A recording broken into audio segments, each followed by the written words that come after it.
रात के 2:30 थे। अर्जुन अपनी नाइट डिलीवरी शिफ्ट खत्म करके अकेला हाईवे 46 पर ट्रक चला रहा था।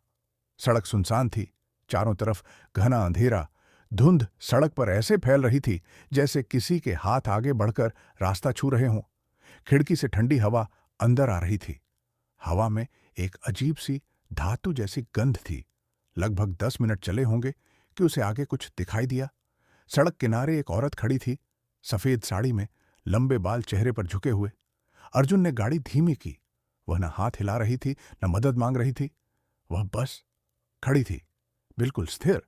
अर्जुन उसके पास से गुजरा और रियर व्यू मिरर में झांका। उसका दिल जम गया। वह औरत अब सड़क किनारे नहीं थी। वह ठीक उसकी ट्रक के पीछे खड़ी थी, उसी पोज में जैसे वह कभी हिली ही ना हो। अर्जुन के हाथ ठंडे पड़ गए। उसने स्पीड बढ़ा दी, लेकिन कुछ मिनट बाद उसने उसे फिर देखा। सड़क के किनारे, उसी सफेद साड़ी में, उसी तरह स्थिर खड़ी। उसका गला सूख गया। यह कोई भ्रम है, वह खुद से बुदबुदाया। वह फिर उसके पास से निकला। इस बार उसने पीछे देखने की हिम्मत नहीं की, लेकिन हवा अजीब हो गई थी, जैसे आवाजें निगल रही हों, जैसे हाईवे किसी सुरंग की तरह उसे अंदर खींचता जा रहा हो।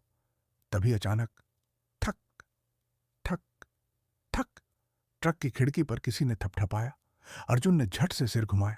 कोई नहीं, लेकिन जैसे ही उसने आगे देखा, उसका खून जम गया। वह औरत सड़क के बीचों बीच खड़ी थी, उसके ट्रक के सामने। उसने जोर से ब्रेक मारे। ट्रक चीखता हुआ रुका। वह औरत धीरे धीरे सिर उठाने लगी, चेहरा बिल्कुल सफेद और आंखें पूरी तरह काली। मदद करो, उसने धीमे से कहा। अर्जुन के कुछ समझने से पहले वह धुंध में गायब हो गई। चारों तरफ सन्नाटा। उसने फोन देखा, सिग्नल नहीं। जीपीएस फ्रीज होकर उसी लोकेशन पर अटका था, हाईवे 46, किलोमीटर 113। अर्जुन फिर ड्राइव करने लगा। 1 मिनट बाद वह औरत फिर दिखाई दी, उसी पोज में, उसी सफेद साड़ी में। अर्जुन को महसूस हुआ वह एक लूप में फंस गया है।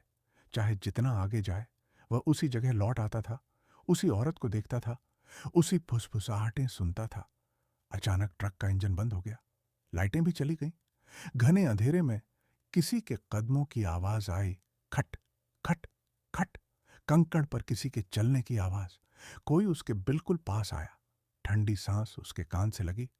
पहली बार, क्यों नहीं रुके? वही औरत की आवाज। अर्जुन ने मुड़कर देखा। वह पैसेंजर सीट पर बैठी थी। उसका सिर अजीब से कोण पर टेढ़ा था और उसका मुंह धीरे धीरे चौड़ा होता जा रहा था। तुमने मुझे यहीं छोड़ दिया था, उसने कहा। सालों पहले तुमने मुझे टक्कर मारी थी और चले गए। अर्जुन की आंखें फैल गईं।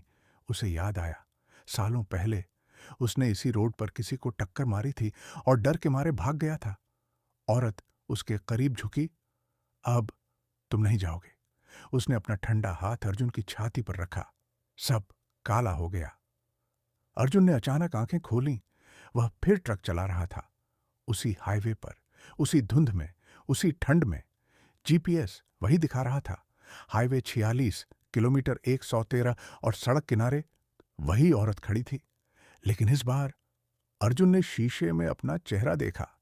वह अब सफेद कपड़ों में था और उसकी आंखें पूरी तरह काली। वह बच नहीं रहा था, वह खुद उस लूप का हिस्सा बन चुका था। हाईवे 46 पर आत्माएं सड़क को नहीं डराती, सड़क आत्माओं को खा जाती है।